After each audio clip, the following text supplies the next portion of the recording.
thank you for meeting with me. Of course. And if you don't mind, if you can go ahead and kind of introduce yourself. Sure. Okay. My name is Rodney Kite-Powell, and I am the director of the Touchstone Map Library at the Tampa Bay History Center, and kind of the chief historian, head of the collections and curatorial department on different jobs here. All right, cool.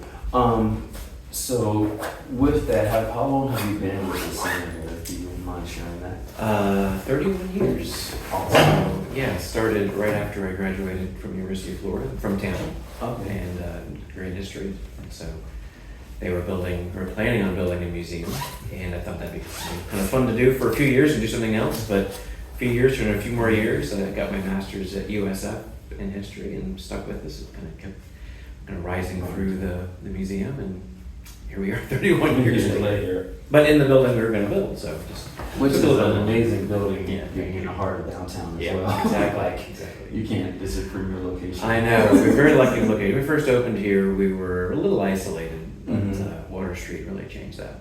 Okay, yeah, definitely. I personally moved to Tampa in 2015. Oh, And okay. since So you I saw- moved here, I've most of my this gosh. is not parking lots nearby, so just to see the Mhm. development.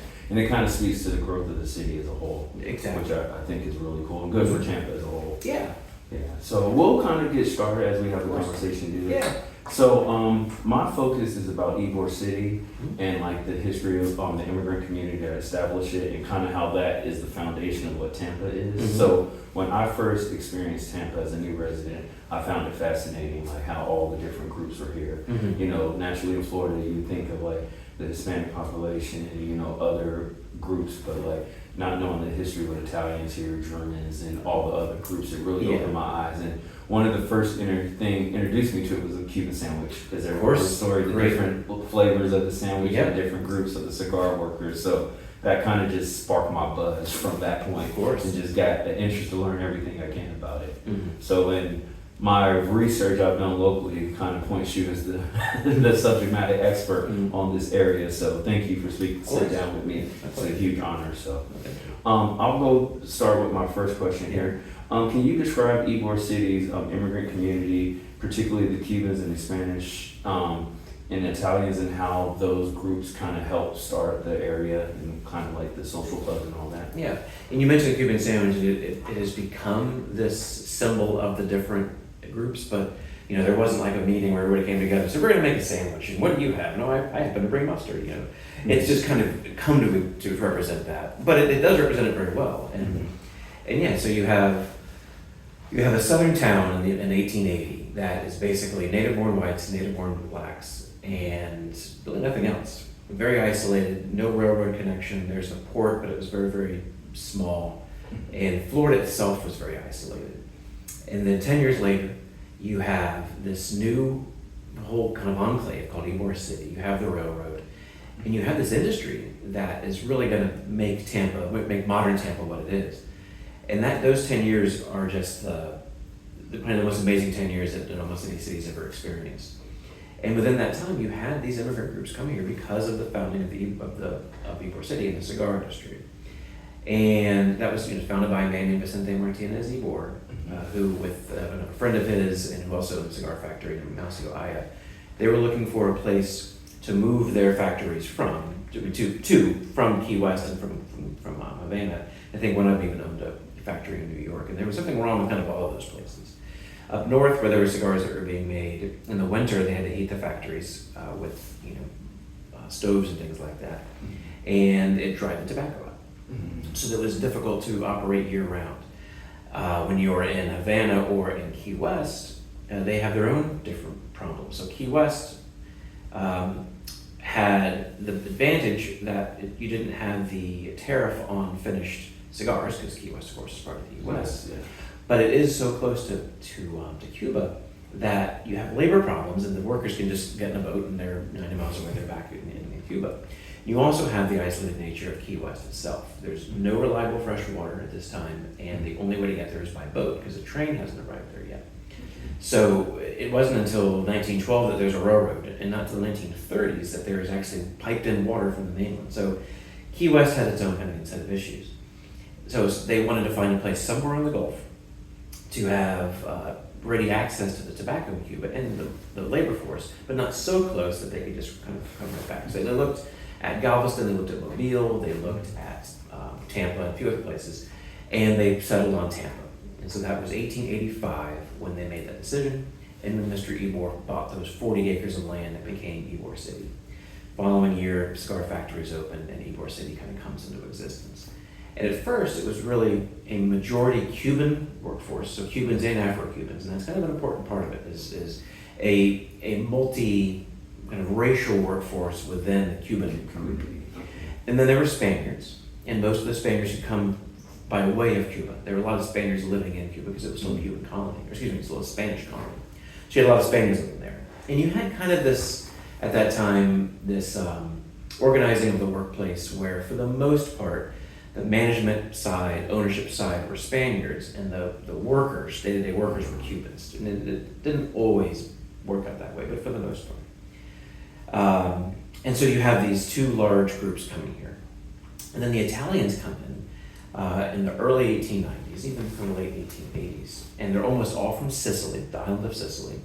And they didn't come directly here from Sicily. They were already in this country working in other jobs. Mm-hmm. In particular, for us in the sugarcane industry, either in Louisiana or in South Florida. And harvesting sugarcane is grueling, dangerous work. And not that they didn't want it, couldn't hack it, as it were. But if you can do something else, you're going to do something else. And they'd heard about this kind of enclave that, while not Italian, isn't Anglo. Mm-hmm. And so they thought, well, maybe we can go there and start to kind of find it a different way. And so lots and lots of Sicilians began moving here. And some went directly from New York, where they arrived from Sicily, to here because they started hearing about this place called Ybor City. So by the early 1890s, you really have this really multi-ethnic, multicultural space of Cubans, Afro-Cubans, Spaniards, Sicilians, and Eastern European Jews. So there were Germans here, of course, but there were probably more Jewish immigrants from Eastern Europe than just from Germany. And they didn't necessarily live in Ybor, but they worked in Ybor and they owned businesses in Ybor. They actually lived in Tampa Heights. So, and at that time, Nebraska Avenue was kind of the dividing line between Ybor City on the east and Tampa Heights, kind of downtown on the west. And also, kind of between that was the African American neighborhood called the Scrub. Mm-hmm. So you had these, kind of all these different groups all living in a very confined space. But even within Ybor City, you had kind of enclaves. You had kind of a Cuban section and even an Afro-Cuban section, which was closer to Central Avenue, but not mixed with African Americans, because there definitely was a distinction. The Afro-Cubans were very clear to point that out. And then the Italians, for the most part, lived further east. Spaniards lived a little bit to the north, but then they began to move into kind of the white sections of the Anglo sections of Tampa, because they were the ones that had money. They were the owners of the factories, and so they were the first to begin to assimilate. Exactly. And then you have West Tampa, which is distinct from not just Ybor City, but from the city of Tampa at that time. And it is on the west side of the river, kind of a few blocks north of Kennedy was where it started. And it's still around today, Howard, Armenia, and all that. But it was a separate city, distinct from Tampa. And it existed from 1895 to 1925. And it was important because it was more Cuban than anything else. It was much more working class. But as your questions kind of will go on, they experienced some of the same changes, but they became more distinct, interestingly, as gentrification and historic preservation began to work in Ybor City, and it was less so happening in West Tampa. Oh, okay, that's good to know. I did not know the history of West Tampa, so that's pretty cool. I appreciate that. From your perspective as a historian, what would you find is the most significant contribution to the decline of the cigar industry in Ybor City in that area? Well, so you had a workforce that was almost all kind of a handcraft workforce. So they were artisans, and they kind of thought of themselves as artisans, and they were. And so there were always these labor problems that arose from either from pay, from hours, or from the idea that the factory owners needed to bring in management to then watch the workers and say, okay, are you making the cigars the right length, the right diameter? Are you doing your job the right way? Yeah, like And- quality control. Exactly, quality control. But these people who are doing this, again, they're experts. They're craftspeople, and it's men and women rolling cigars, not just men.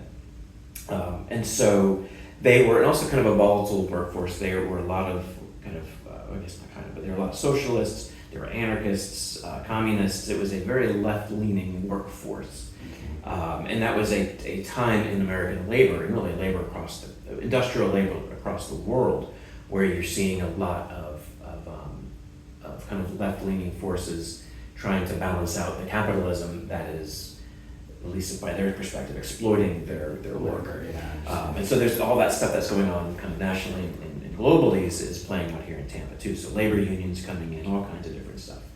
So there were a lot of strikes, but as long as the workforce was the only kind of group that could make the cigars, they ultimately had the power. Okay. Well, beginning in the 1920s, but getting in the 1930s, you have the machines start coming in. So machines are being developed that can make cigars. Not quite as well as a person, but they can make a whole lot more, and they don't complain. And so a lot of the cigar manufacturers who were less concerned about quality, they were already making maybe lower end cigars anyway. They thought, well, let's just bring in these machines and we'll have white women, Anglo women operate them. Mm-hmm. And so they were a less expensive workforce. They were already kind of used to being paid less than men for the same job. And they had fewer job options. You think about kind of the traditional teacher, nurse, that kind of thing. And even back then, a lot of teachers were men. So there were a lot fewer options. And particularly in the 30s during the Depression, there was a great need for women to join the workforce just because of the need of income. Because men were losing their jobs. So the cigar factory owners began to use machines in place of workers, so the workers lost kind of power in that thing. But you also, again, had a lesser quality product being produced. But that didn't matter too, because again, with the Depression, fewer people were smoking cigars. Cigars were a luxury. And you had at this time kind of the rise of cigarettes, but really the transition time was just kind of a lower quality cigar that, again, that eventually didn't evolve, but the tastes then kind of evolved to cigarette smoking. And that really started in World War II. So you go from the high point in the 1920s to, there are almost 500 million cigars produced every year in Tampa. Oh, wow. Tampa. That is amazing. So that goes to production, but also to consumption worldwide. Think about, that's a lot of cigars to smoke for the world. That's very true. Yeah, and so while production didn't really decrease in the 30s because they had machines, it was the hand rolling that made that number so kind of significant. Okay. But then you go to the 30s, so you have a decline in cigar smoking, you have a decline in cigar quality because you are having machines make cigars in place of people, and then World War II comes. So you have a workforce that's being drafted into the military, so even more machines are needed to make cigars. But again, the cigar smoking declines as cigarette smoking grows. And you have cigarette manufacturers who are literally sending millions of cigarettes for free to both fronts, the European front and the Pacific front, as care packages. Our soldiers need cigarettes to get through. Whatever, there have been war, so one more thing. And so, but you get millions and millions and millions As a of veteran cigarettes. who doesn't smoke, but when I was deployed to Iraq, I also smoked. Well, because again, what do you just need? What are you gonna do? Someone's trying to kill you anyway. Yeah, you just need. So millions of GIs hooked Okay. on cigarettes. So they come back, they're still smoking cigarettes. They're really going to smoke cigars because now those are old fashioned and the cachet isn't there. And it wouldn't really be there until the 1980s. So you have almost a 40-year period where cigar smoking was seen as something either just kind of old men did or whoever. It wasn't a popular thing to do. Cigarettes were cool and they were popular and they were very addictive. And so you have that, which pushes the cigar production down even more. So more cigar factories just close. You also have consolidation of ownership and all kinds of things like that, which, when one company owns multiple factories around the country, they begin to look for efficiencies and they'll close factories and consolidate. Exactly. And so this what happened is in the 50s, and then the final blow to Tampa was the Cuban embargo that Kennedy signed in '62, I believe it was. And for Tampa, one of the kind of hallmarks of the cigar industry was that we were using Cuban tobacco. That was a real significant thing. Even by that time, when there was far fewer manufacturers, they were still kind of hanging their hat on the idea of Cuban-made cigars.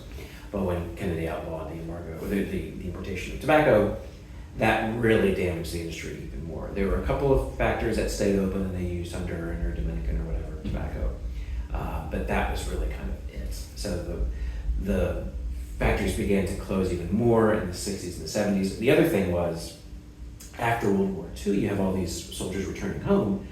They didn't really want to work in the factories anymore. They didn't want to do what their parents had done, and they had the GI Bill, and so they don't necessarily have to. They can go to college. They can do something else. And so that's what they did for the most part. Obviously, there were lots who came back and probably worked in factories, but for the most part, it was a scene. And the parents, were not necessarily pushing them, saying, "No, I work in the factory. You better work in the factory too." So it was something that also kind of evolved, where again, the machines were already replacing workers anyway, so there weren't as many jobs to return to. So that just everything kind of happening at the same time. And so by the late 70s, early 80s, you had very few factories, and now there's only really one large-scale cigar factory left in Tampa, and that's the J.C. Newman Company. And they came here in the 50s, so they actually came to Tampa from Cleveland, having a 50-year legacy already up there, but came here as things were declining, because I think they were declining everywhere. And they came here because Tampa was still seen as a place to produce cigars and some opportunity to do so. So that's why they came, and they're still here. They're in their fourth generation. Yeah, that's really cool. Yeah, the fourth generation's operating that company now. That's cool. We talked about the mechanism with the competition with cigar and labor, so thank you for explaining that. Other thing I want to talk about during that period, like in Ibor's heyday, if you will, like the mutual aid societies and their roles in that. Like I'm familiar with the Italian clubs. I've been to events there. Oh, good. And I've been, to the Cuban club. I think my daughter had their prom there 1 year because I know they rent them out for spaces now. Yeah. So can you kind of explain, like, I guess their role, how they started, and kind of how they evolved with the industries as well? With all these immigrants coming here, particularly at a time when there were, social services really didn't exist. This is, the 1880s, 1890s, early 1900s. The immigrant communities began to form their own clubs based on where they came from. And the first was the Centro Español, the Spanish club.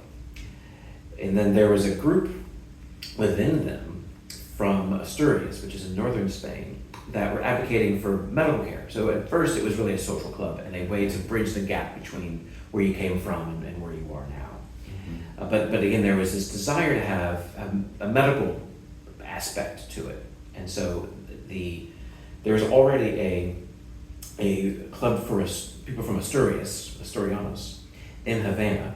And so the Asturians who were part of the Centro Español went ahead and just founded a branch of the Centro Asturiano of Cuba, of Havana, here in Tampa. So you have kind of the second Spanish club. And you have two Spanish clubs, mostly because they were the wealthiest immigrant group, and they had the most means to do so. Most exactly. Power. Exactly. And so, but eventually, Centro Español also established the medical side. They had their own hospital, actually was on Bayshore, close to where there's actually the new Ritz apartment hotel thing. I know you're talking about that. Yeah, right on Bay Bay. Yeah. Yeah, so right around there is where the Centro Español hospital was.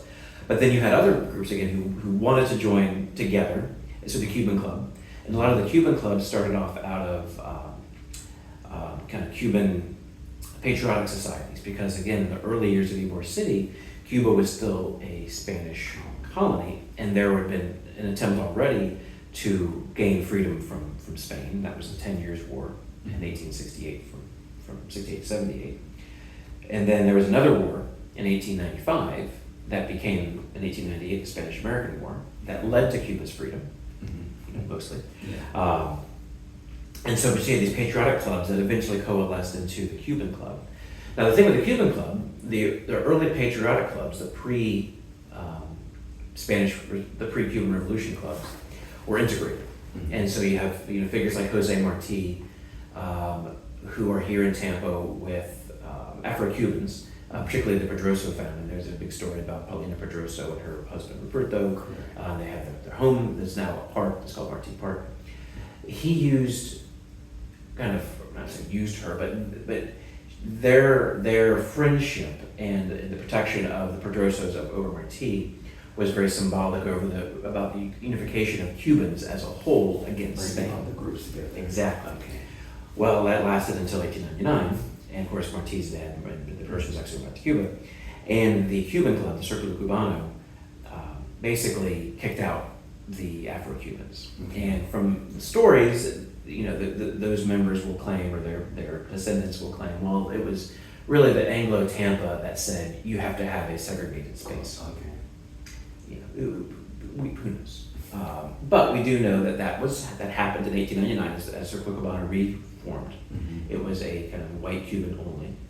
And then you had a few years later the formation of the Martí Maceo Club, which is the Afro-Cuban Club. And it's, again, purposely named Martí and Maceo, not only heroes of Cuban Revolution and Cuban liberty, but a white Cuban and an Afro-Cuban to kind of show, hey, we used to be together. Pointing that out. Yeah, and they're unfortunately probably the least active club today. Mhm. They were the only club, and I think we'll get to the question down the road, but they were the only club to lose their building during urban renewal, because they had the least political power at that time as Afro-Cubans. They also lost a lot of membership to the Great Migration of the 1920s and 30s. A lot of their members moved north, as with a lot of African Americans. Other Cubans did the same thing. And so, again, you lost a lot of membership at that time. But these clubs were critical as a bridge from the old country to the new. It was both a mechanism for assimilation, but also for cultural preservation. Okay. So while they would teach English, so you could learn English and become part of society, mm-hmm. they would also hold dear to the traditions and have, whether it's picnics that would kind of continue food traditions and just kind of familial and just kind of just friendships and things like that, so you can maintain those ties to the old world. And then again, the medical care was critical. It really was kind of like a modern day HMO, where you would pay monthly into a membership, and that membership would include medical benefits. The doctors who practiced in those hospitals were not allowed to practice in other hospitals in Tampa. Actually, were not allowed to even join the medical association because they called it socialized medicine. And so that was that didn't last forever, but it lasted for quite a long time. But it was a very important part of that. So you not only had, and you had also, they had their own cemetery. So literally they called it kind of cradle to grave, services. So you were, they were there when you were born, they were there to help you through life, and then they were there when you passed away. And again, they all still exist in one form or another. Mm-hmm. As I mentioned, the Martí Maceo lost their club building. It's now within the larger Gasworks project. Right. They're actually celebrating some of that history with the building names and things like that. This was lost to urban renewal, so it's not that developer didn't do it. It's long before them. But they have another building, just on 7th Avenue, just between 13th and 14th, I think, on the north side. It's a smaller building, an old warehouse that they converted into their club building, but they rent it out, and so they can get some money that way. And then the Centro Español, at one time, actually had 2 club buildings opened the same day, I think in 1912, one on 7th Avenue in Ybor and one on Howard Avenue in West Tampa. That's how strong and big they were. Wow. But they don't own either one of those buildings anymore. One is part of the Centro Ybor project, which I think that building specifically is owned by the state. And then on Howard Avenue in West Tampa, I don't know who owns it, but it's the location for the Hillsborough County Education Foundation. So it's a nonprofit that helps school students. But the organization still exists, Centro Español. They just don't have a clubhouse. German American Club is one that's not really talked about a whole lot. Again, mentioned those German immigrants. Mm-hmm. It was located in Ybor, but it literally was across the street on Nebraska Avenue from where most German population lived. Okay. And then that building, during World War I, they actually lost their building because there was a lot of anti-German sentiment. Mm-hmm. And it became the club building for a Spanish organization called the Knights of the Light, Caballeros de la Luz. And then it changed hands, and so now it's a do they participate in like the Knights Parade in Ybor? Or the German American Club? Or the Caballero? No, that club I don't think exists anymore. Okay. They were around for a long time. But now it's the city owns it, and it's a city services building. Okay. And then the ones that are still owned by the clubs are the Centro Historiano, which is on Nebraska and Palm, and the Italian Club, as you mentioned, yes. And then the Cuban Club.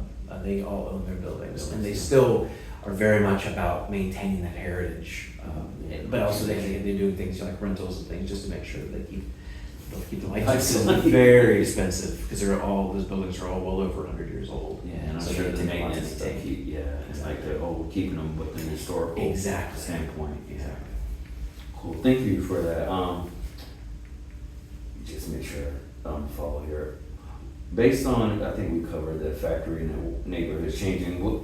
What's your observation and like what's documented? How do you say the neighborhood of Ybor changed during the 1950s, as you mentioned, as people start moving more Mhm. north, and like compared to the original residents, if you will, to the newer residents of what we see today? Like, from my research, it seems like the 1950s and 60s when you really first started seeing that. And part of what my research is about is our highway urban renewal and highway pathways, the way like I-4 and other interstates took, not just here locally, but throughout the country. So you mind kind of talking about like how during those periods, like how the residents of the area kind of changed? Yeah, because you're right. That is a huge time of change, 50s, 60s, 70s.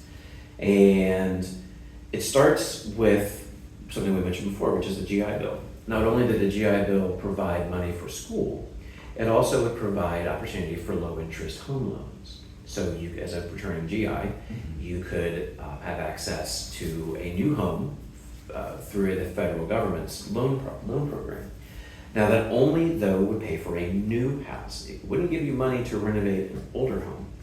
So you had all these GIs returning, and even if they wanted to, they couldn't go back to their old neighborhood because most of those neighborhoods were built out. There weren't a lot of lots to build on. But a place like Tampa that has lots of room, and the streetcar is discontinued right after the war. Buses become kind of the main way to get around, but also car ownership becomes really the thing. So you now have more mobility. So you have the beginnings of the sprawl and suburbanization. So the veterans neighborhoods are not in the city center. They are places, even like filling out places that are a little older neighborhoods like Seminole Heights, but really places like Town Country, or for us, you have really almost the entire South Tampa, the Inner Bay Peninsula. There's a lot of 1920s developments that basically paved the roads, but didn't do much else. And so the 50s came in, with the 50s, you had these neighborhoods really built out, a lot of it with the GI Bill. Even African-American neighborhoods, you couldn't go into the Scrub or East Tampa so much. And so there were new neighborhoods that were built, Lincoln Gardens in Carter City, just off of Dale Mabry. That was, expressly for returning GIs. So you saw segregation, but there's new modern houses. And so the same with Ybor. So you saw a lot of returning Latins either become assimilated into South Tampa, or they would go to a place like Town and Country, or further north into kind of what, south of Carrollwood, but not kind of where they were, because again, you couldn't use that money. So you have an older housing stock that really wasn't been able to be maintained. The people that would be moving back there can't move back there and at least utilize the GI Bill. And then you have the things you mentioned, the interstate projects and urban renewal. And they really kind of go hand in hand. They some of them happen at the same time, some of them happen separately, but it's all federal dollars coming in that altered the landscape. Because you have this older housing stock, you had people who if they could afford to leave, they would, because also they're smaller homes. And you have a housing stock that's even, pardon the expression, but even worse in places like the Scrub and other African American neighborhoods that through federal dollars are doing what they call slum clearance, knocking down houses. So you have a displaced population there. Those people have to move somewhere. So a lot of African Americans are moving from their traditional neighborhoods into places like West Tampa and Ybor City, because those Latin people have a little more urban mobility and they're going somewhere else. So you have this kind of, filtering up of housing stock relative to where they come from. And so you have a lot of the beginnings of kind of African American movement into Ybor City in West Tampa. Now West Tampa was if there was a neighborhood in Tampa that was integrated prior to integration, it was West Tampa. It had big pockets of African American as well as Afro-Cuban among some Anglos, but lots of Cuban folks. So it really was an exception to the rule. But I think because of that, it was a welcoming place for other African Americans to move to. It also was the site of the first first for urban renewal, but certainly their first public housing project, the North Boulevard Homes, which has just been torn down. They're redeveloping everything. They have a Publix there now, not much gentrification. But then slowly there was another very early urban renewal project called the Maryland Avenue Urban Renewal Project, which is where New Seal Parkway is in the southwest section of Ybor. And that was really the Afro-Cuban section. And it was among the first to be torn down. Again, because you have a depopulation already from the Great Migration, and then the housing stock that's left is seen as inferior. And so they tore all that down, including the original Martinez Sado Club, as part of this Maryland Avenue urban renewal. And then your urban renewal gets into Ybor City proper. And you see a lot of houses torn down, several cigar factories, lots of businesses, all with the idea that federal dollars will then come in for rebuilding, but that never happens. Yeah. So you left with lots and lots of empty lots, lots of displaced people. And then more public housing is constructed through more federal dollars. And pre-integration, you have African-American, Latin, and Anglo housing projects, all separate from each other. Exactly. But again, eventually it all, as the system kind of helps, one group, it hinders another, unfortunately. And so you see a lot of public housing turning to be almost all entirely African American by the 1980s and 1990s. Okay. And so the only thing that really comes of urban renewal as far as construction happens quite a bit later, and that's when HCC opens up the Ybor campus and begins building buildings as infill, almost on all land that was property that was demolished for urban renewal. Okay. But that came quite a bit later. Okay. I didn't realize that HCC was kind of an anchor for the area. It's kind of interesting. Good to know that. Yeah, I think the idea was you had college students kind of in the area, they will then kind of revitalize the space. And I honestly don't know what impact HCC really has had, other than just filling space and bringing some business there. And it's certainly HCC as an entity is a very important space for Hillsborough College. It serves an amazing purpose, but if you look at it from purely an economic driver standpoint for Ybor, I don't know what it does to that aspect. But the service it provides is amazing. Hillsborough College systems, it really fills this amazing gap, and it's a great entity. But so I don't want to say it doesn't do anything. No, but from a business and maybe from an economic standpoint, maybe it does. I really don't know because it's because it doesn't have dorms. It's not people go to school. Yeah, I don't know if people are staying anymore necessarily. I understand that, but it's still very important. Yeah. So as we kind of get into that 70s and 80s time period, kind of where I want to move to when Ybor got its historical designation around that period. Now when I moved to Ybor City, that's why it kind of got me interested in this. I didn't really know it as a residential neighborhood. I knew it as a historic neighborhood with a bunch of restaurants and storytelling, if you will. So can you kind of speak to how that kind of shifted the how the historical designation kind of changed the culture of Ybor City? So they're through really beginning in the 30s even. As the cigar industry began to decline, boosters in Ybor and even kind of the city administration looked at ways to make Ybor still popular. And so they thought, even again in the 1930s, visitors, tourists would be interested in learning about and enjoying Ybor City. And so there was attempts at marketing Ybor to tourists and even to kind of the Anglo Tampans as early as that. In the 50s, after the war, that increased even more. And so by the 60s, there was a full-on drive to try and do something to make Ybor very attractive, including the idea of walling in Ybor to make it a kind of a walled European city. And they would have, among other things, bloodless bullfights. And so they were more humane in theory. The irony is they thought, okay, let's try this, but let's see what that looks like. And so out, I think in Brandon, which was very fledgling at the time, they attempted one of these bloodless bullfights, but the bull went crazy and had to kill it. Oh, that was the end of the bloodless bullfight. And then the end of the walled city idea. But it wasn't the end of making Ybor City still a tourist attraction, but also now you're in the third generation of Ybor resident, or people who are maybe not living in Ybor anymore, but their families were from Ybor. Maybe they're living on Davis Islands or South Tampa or wherever, but they still have this love of Ybor in their hearts. And so there was the epitome of this is a man named Tony Pizzo. He grew up in Ybor City, but by this time he lived on Davis Islands. He was a businessman. He was very involved in Ybor Rotary and the Ybor Chamber and all these different groups. And it was, and they saw the value of history.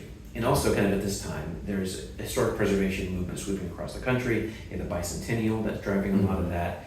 The centennial of the Civil War had just passed. And so that was almost the beginning of this national reflection. And so you saw a lot of historic districts created in the 1970s as a part of this larger movement. So in Tampa, Ybor City, and Hyde Park were the first two neighborhoods to really see that. Part of it was because there was an interest not only in making them kind of tourist destinations, but in the case of Hyde Park, there was an interest in revitalizing the neighborhood for a residential space again. So they both kind of happened roughly at the same time. But in Ybor's case, it really was about tourism. But you also have, already has occurred, as the interstate is cut through. So Ybor City is now about half the physical size that it was before, because the area north of the interstate was kind of left to wither away, even though it was just as much of Ybor as anything else. The interstate was very arbitrary. Well, not so. If you look at the voting districts, you can see the powerlessness of people living there. But it wasn't like they were trying to keep the neighborhood whole. That's not what interstates do. They split neighborhoods everywhere. So they split Tampa Heights, and Seminole Heights, it splits Ybor City, it splits West Tampa. But now, as a consequence of that, you do have a smaller space that's a little more manageable to include in a national historic district, and that's what comes is a national historic district and then a local historic district. And with the national district comes recognition, but with the local district comes protection, and that's where you have design guidelines and a very difficult process of demolition, so that preserves the exactly. Exactly. And it was because of things like urban renewal and the loss of a lot of buildings that people began to really think, wow, we're losing our history here, our built history, so we really have to do something about it. And that's when those projects. And some of the classes I took so far with my school, they kind of spoke to that America being a young country, we're 100 years in, and then we realize like we probably should keep our history. Yeah. And now there's not going to be anything for people to study here. Exactly. So I heard that's kind of how that kind of came around. Like, so hearing it from the bicentennial, like Lincoln, all that, it kind of makes a lot of sense. Yeah, exactly. Yeah. Thank you for that. In your view as a historian viewing the district, do you see the tensions between preservation and redevelopment, like as it's kind of going on, like from the late 90s even into now? Is that still kind of like a battle, or like, or have the city kind of found a way to work around everything? I think for the most part, development or redevelopment and preservation have worked well. Because since it's very difficult to demolish a building if you want to repurpose that building, or if the building hasn't been renovated yet, you have to spend money, of course, to renovate it. And it does cost more to renovate an historic building than to, say, renovate a non-historic or non-contributing structure. You could argue whether it costs more to build new or rehab.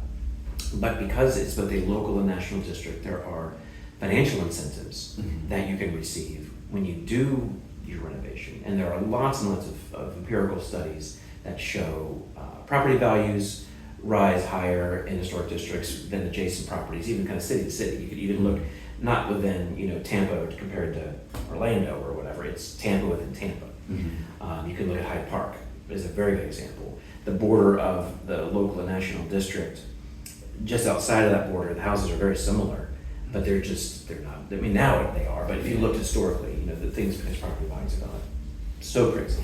But if you look like in the 90s and early 2000s, before things really got out of hand, things just cost more in the district, because while there were more rules, there also was just a better aesthetic. It just was neater looking, had more character. Yeah. Exactly.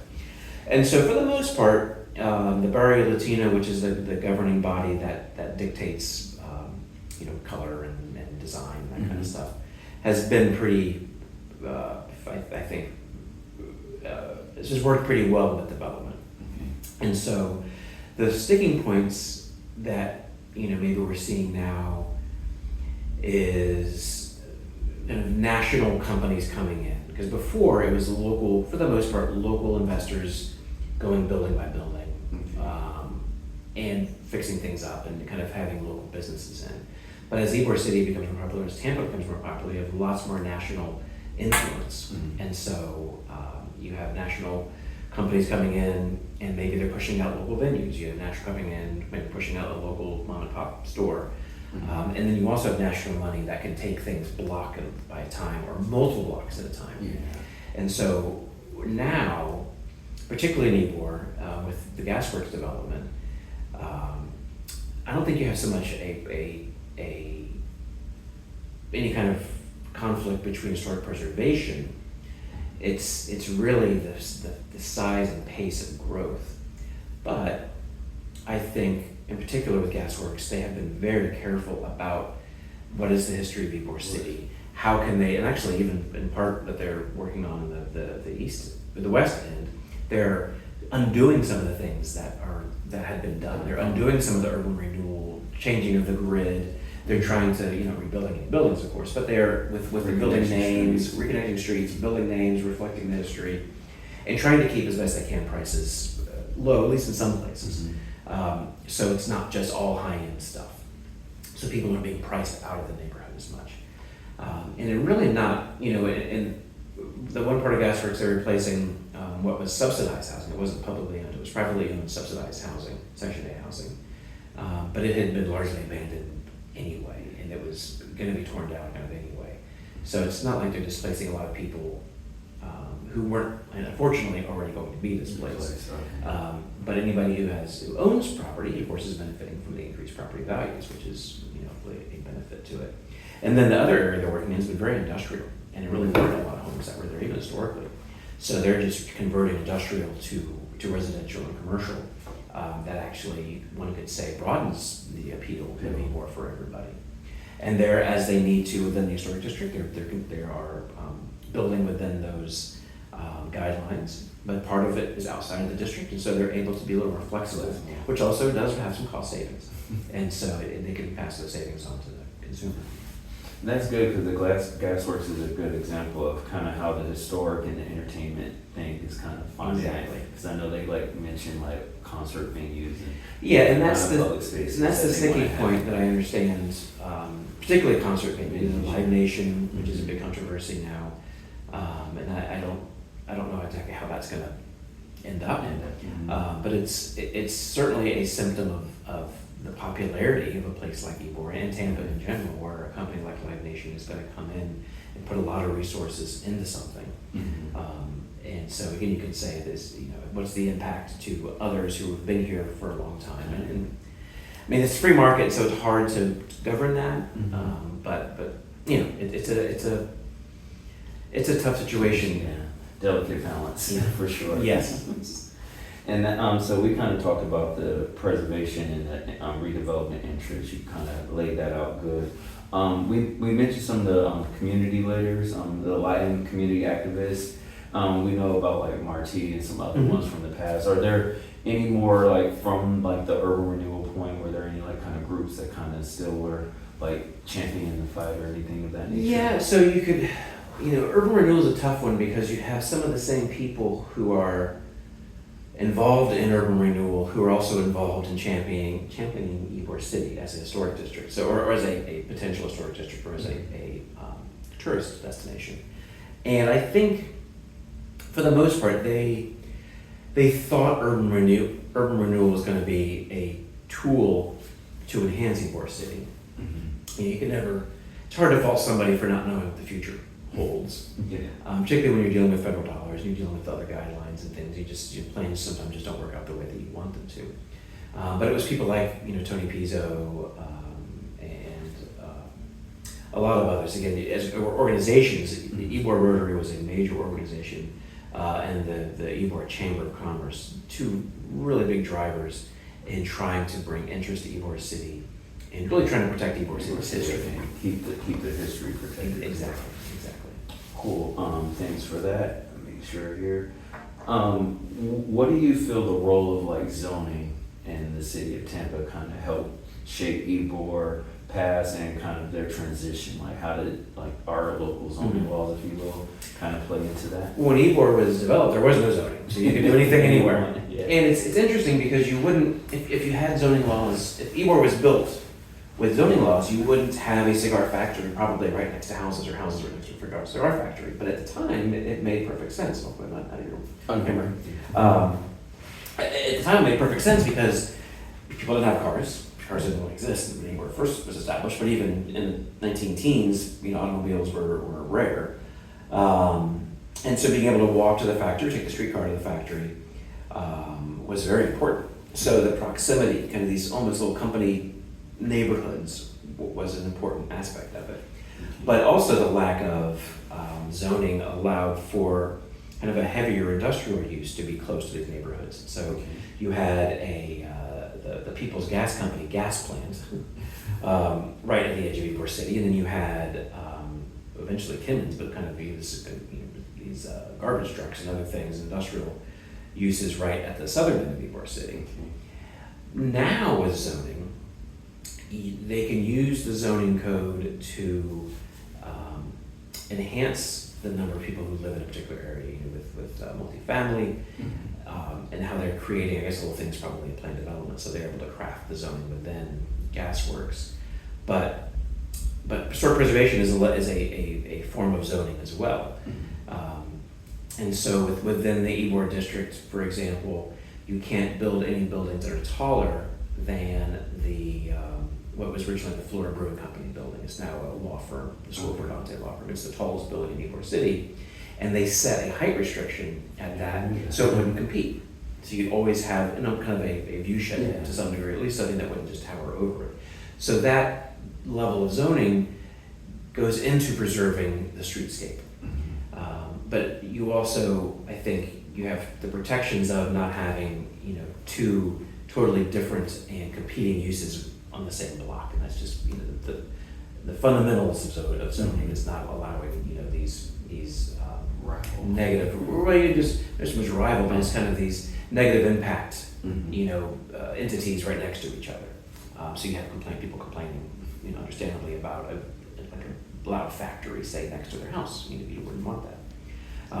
But again, so that layer for the preservation though goes into that as well.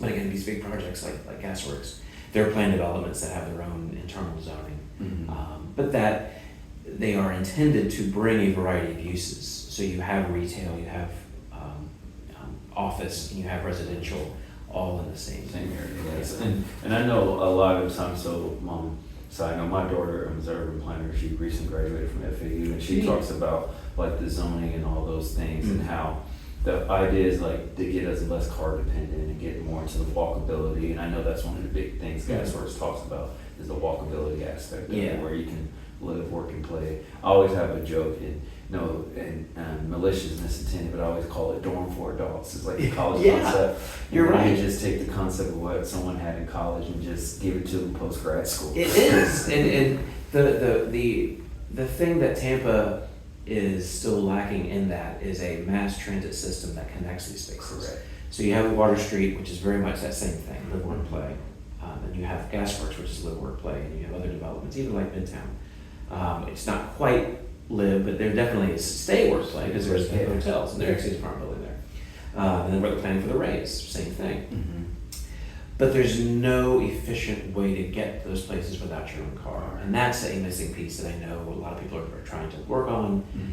Even like the south end of Tampa Heights, where Armature Works is, and Eulalie, and kind of all that development up there, the intent is to extend the streetcar line all the way up there and maybe make it an actual loop like it was historically. And that's the thing, is our streetcar system connected not all these places currently, but connected our city. Yeah, because I've seen the original maps of the streetcar and how far out the lines went. And all the way to Seminole Heights, all the way down to Ballast Point in Port Tampa, Ybor City, West Tampa, covered Hyde Park, went down Bay Shore. It was really, I know. But you have opportunities to do that. So if you look at Cypress Avenue, it is a great corridor because it connects, goes all the way to downtown, goes to the river, Mhm. and it goes all the way to West Shore. No, that's true. So you have, in a sense, it could go all the way to the airport. Mhm. So you have this amazing ability that this was one road that is actually wide in some places because there was a train that went down at some point. That could be a great corridor, a great transit corridor.